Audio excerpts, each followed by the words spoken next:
በግርግሩ መሃል ነርሷ እየሮጠች ተጠጋች። ዞር በሉ ነርስ ነኝ፣ ዞር በሉ አለቻቸው። በዚህ መሃል ዞር በሉ ብለው መሳሪያ ታጣቂዎቹ ጠባቂዎች አወጡ። ነርሷ ወደ ተተኮሰበት ሰው ጎንበስ ብላ ሰዎችን ገለል ካረገች በኋላ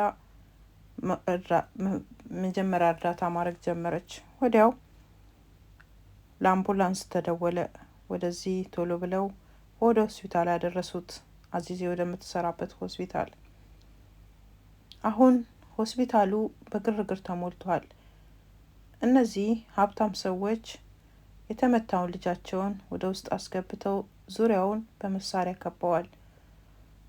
የሆስፒታል ሰራተኞቹ ግራ ተጋብተዋል። ምንድነው እንደዚህ አይነት ግርግር ለአንድ ሰው እያሉ ወዲና ወዲያ ይንጎራደዳሉ። አዚዜ ቶሎ ብላ ልብሷን ወደ መቀየሪያ ክፍል ገብታ የነርስ ልብሷን ለበሰች። ሌላ ሕክምና ክፍል ልትገባ ስትል የተጎዳው ሰውዬ አክስት ወደ እሷ መጣች። እሷ ከመግባቷ በፊት አንድ ጠባቂ አንኳኩቶ ገባ። ምን ፈለክ አለችው አዚዜ። መቤት ልታናግርሽ ትፈልጋለች። በትዝብት ቶሎ ብላ ወደ በሩ ሄደች። በሩ ላይ ወይዘሮ አቆማለች። ፈልጌሽ ነው። የኔን የወንድሜ ልጅ መታከሚያው አንቺ ነሽ። ጥሩ አይደለም፣ ምክንያቱም እዛ ጋር የጀመሩት እዚህ እንደሚጨርሱት አስባለሁ። ምክንያት አለቻት። ምክንያት አንቺን አምንሻለሁ። ለምን ልታምኝ ቻልሽ? ምክንያቱም መግደል ብትፈልጊ እዛው ትገዩ ነበረ። ስለዚህ አንቺ እርዳታ አርገሽለታል፣ ወደዚህ መጥቷል። አሁን ደግሞ እስኪሻለው ድረስ አንቺ በዛ እንድትሆኝ ይፈልጋለሁ። እዛ ክፍል ውስጥ ገብተሽ ትጠብቂዋለሽ አለቻት። አላደርገውም ብላ አዚዜ ፊቷን አዙራ ልትሄድ ስትል 15 በመቶ አለቻት ጮክ ብላ። አዚዜ ወደ ወይዘሮ አዞረች። 15 በመቶ የዚህን ሆስፒታል ወጪ የምንሸፍነው እኛ ነን ዶኔት የምናደርገው። እንግዲያውስ ከጨከንሽና በታካሚዎች ላይ ጉዳት እንዳይደርስ ከፈለግሽ እኔ ወደ ምልሽ ትሄጃለሽ። ሄደሽ እዛ ትሆኛለሽ። በአይነ ቁራኛ ትከታታያለሽ ማን እንደሚገባና ማን እንደሚወጣ። የወንድሜ ልጅ ሙሉ ጥበቃ እንዲደረግለት ትፈልጋለሁ አለቻት። ምርጫ ስላልነበራት ተስማማች። አሁን ወደ ቤት ሄደዋል። ከስር የተፈታው ወንድምና ቤተሰቡ በጠቅላላ ወደ ግቢ እየገቡ ነው። በጣም ዘመናዊ የሆኑ መኪናዎች ወደ ግቢ ውስጥ እየተሽቀዳደሙ እየጎረፉ ነው። ቤት ውስጥ ሲደርሱ ሁሉም ሀሳብ ያዛቸው፣ ተበታተኑ። አንድ የሰው ፖሊስ መኮንን መጣ። ምን ልሰራ መጣ? አታውቁኝም እናንተ። እኔ ግን አውቃችኋለሁ። ከዛሬ ከ18 ዓመት በፊት አውቃችኋለሁ። ወንድሜ ሲመታ፣ ወንድሜ ሲሞት አስታውሳችኋለሁ። አታውቁትም እንዴ አለ። ምን ፈልገህ መጣህ? እያለ ከስር የተፈታው ወደ ፖሊስ መኮንኑ ተጠጋ። የፈለኩት የተኮሰውን ነው። ማን የተኮሰባችሁ? ማን የተኮሰው? ህመሙ የወንድሜ የዛሬ 18 ዓመት በዚህ አይነት ነው። ህመሙ ይገባኛል። የተገደለው ከልቤ ነው አለ። አባትየው ቶሎ ብለው እኔን አናግረኝ ብሎ ወደ ፖሊስ መኮንኑ ተጠጋ። እሺ ምን ልትሰራ መጣ? እኔ የመጣሁት ማን እንደተኮሰባችሁ ለማወቅ ነው። አላወቃችሁም? በጣም ጥሩ። ግድ የለም፣ ችግር የለም፣ እኔ ያገኝላችኋለሁ አለ። ምን እስካሁን ያወቅነው ነገር የለም፣ እንደምናውቅ ግን ተስፋ እናደርጋለን አሉት። እሺ ጥሩ፣ ችግር የለም፣ የተኮሰው መፈለግ የኔ ስራ ነው አለ።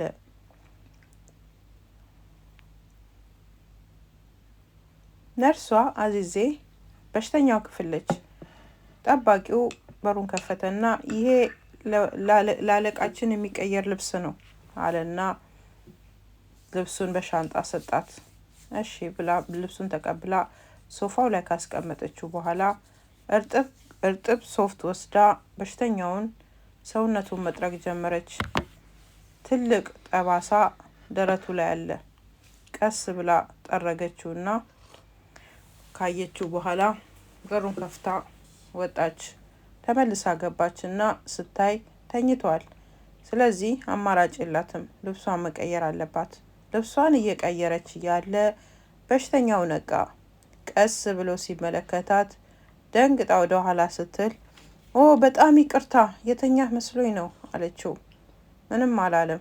ምን እየሰራሽ ነው? እዚህ ምን ትሰሪያለሽ? አላት። እየጠበኩ ነው፣ አንተን እየጠበኩ እስክትነቃ እየጠበኩ። ስንት ቀን ሆነኝ? አላት። 2 ቀን ሆነሃል።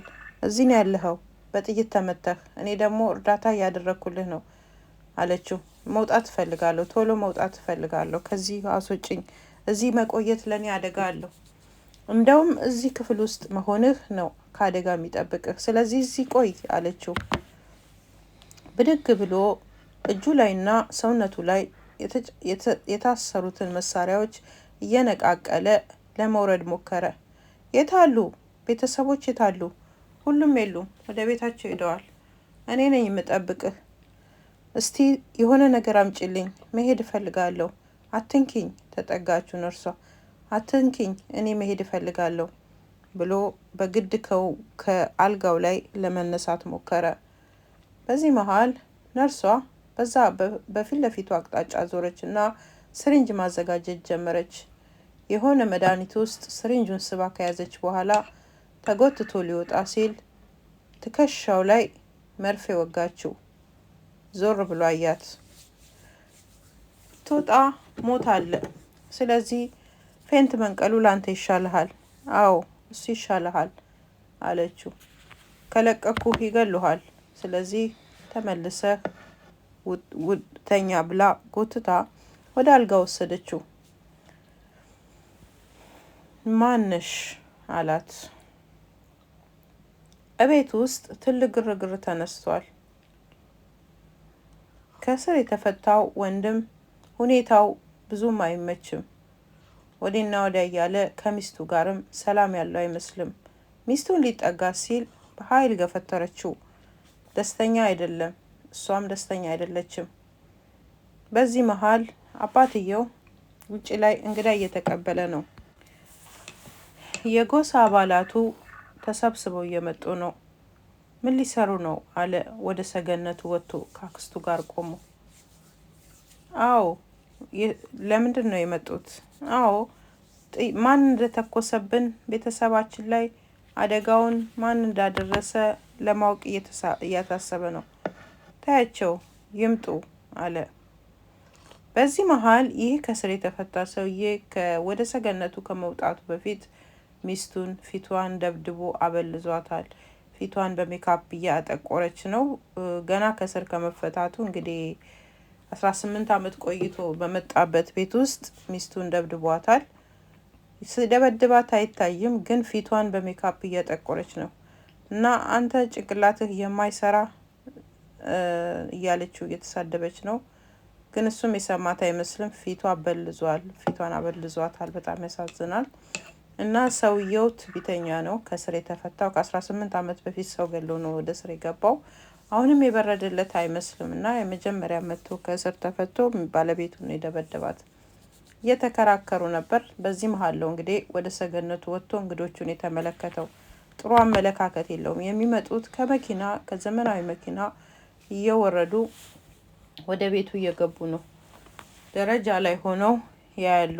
እንግዶቹ ልክ ከመኪናቸው ሲወርዱ ወደ ሰገነቱ ወርተው ወደ ሰገነቱ አይናቸውን እየወረወሩ ያዩታል። ሁሉም ግን የሚያዩት በደስተኛነት ስሜት ሳይሆን በሆነ በሀዘን ስሜት ነው። አዎ ይሄ ማን ነው? ይሄ ያሱ ከሌ ነው ያሉ ስማቸውን እየጠሩ በተራ በተራ የሚመጡትን እንግዶች ያዩዋቸው ሁሉንም አቃቂር ያወጡላቸዋል። አክስትና ልጅ፣ አባት እጃቸውን እየጨበጡ በፈገግታ ሁሉንም እንግዶች እየተቀበሉ ነው። ወደ ሳሎን እየተሰበሰቡ ነው። ከነሱ መሃል አንዲት ሴት መጣች። በደንብ ለብሳለች። ሽጉጥ በእጇ ይዛለች። ዋይ ዋይ ዋይ እቺም የኛ አባለች አለ።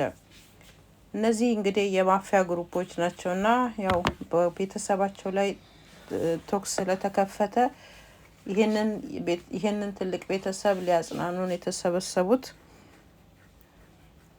እቺ ሴት አውቃታለሁ፣ ብዙ መረጃዎች ወደ እስር ቤት ትልካለች፣ ግን እንደዚህ ቆንጆ ነች ብዬ አስቤ አላቅም አለ። አክስትየዋ በግልምጫ አየችው። ወደ ሆስፒታሉ ስንመለስ የተተኮሰበት ሰውዬ እየነቃ ነበር። የሆነ ድምጽ ያሰማል ማሽኑ። በጣም በፍጥነት ልቡ እየመታ ነው። ከተኛበት ነቃ። ልትረዳው ስትል ነርሷን እጇን ለቀም አድርጎ ያዛት። ማነሽ አንቺ? ማነሽ አላት። ልቀቀኝ፣ እኔ የምረዳህ ነርስ ነኝ፣ ልቀቀኝ አለችው።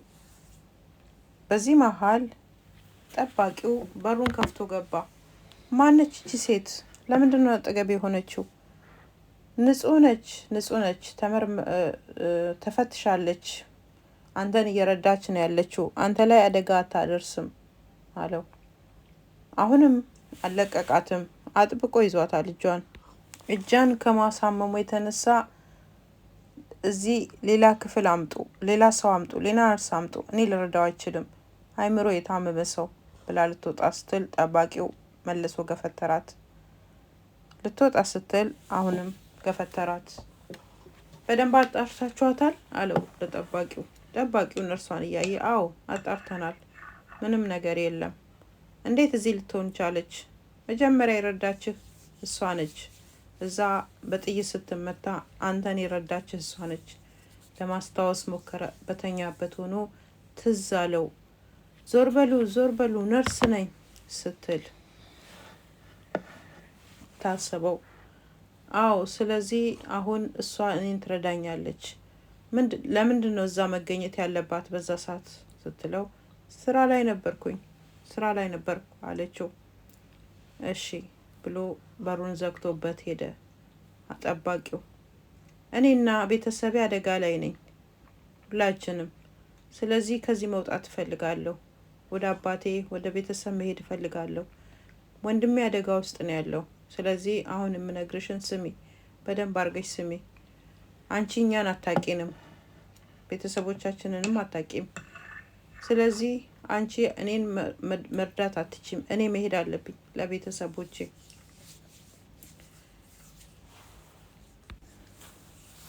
አክስትየዋ ወደ እስረኛው ባለቤት ገባች።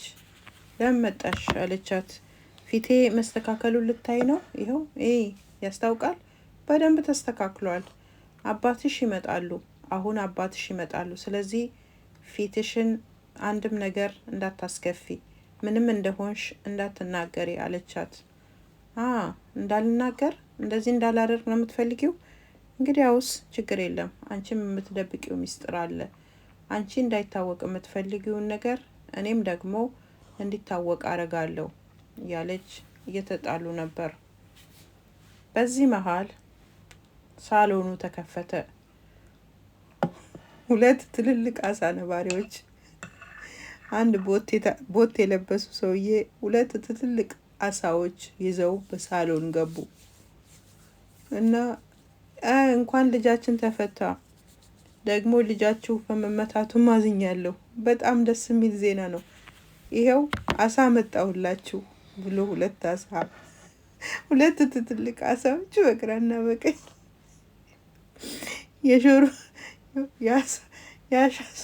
የአሳ ሾርባ ለተመታው ሰው ይሆናል እና ይኸው ይዤ መጥቻለሁ ብሎ አሳው እንደዚሁ አልተሸፈነም እና ይዘውት ገባ። በዚህ መሀል ከስር የተፈታው ወደ ታች ወረደ። እጃቸው ዲስም ሲል ሽማግሌው አሳ ነው የሚሸተው፣ አልፈለግም። ተለውጠሃል፣ ከ18 ዓመት በፊት ነበር ያየው። አዎ ተለውጠሃል እያሉ ደስታ ባልተሞላበት ስሜት ተመለከቱት። ይህ ከስር የተፈታው እስረኛ ማን ነው? ለምንድን ነው ሰዎች ሁሉ እሱን ሲያዩት የሚናደዱት? በሚቀጥለው ድራማችን መልስ እናገኛለን። ጤና ይስጥልኝ።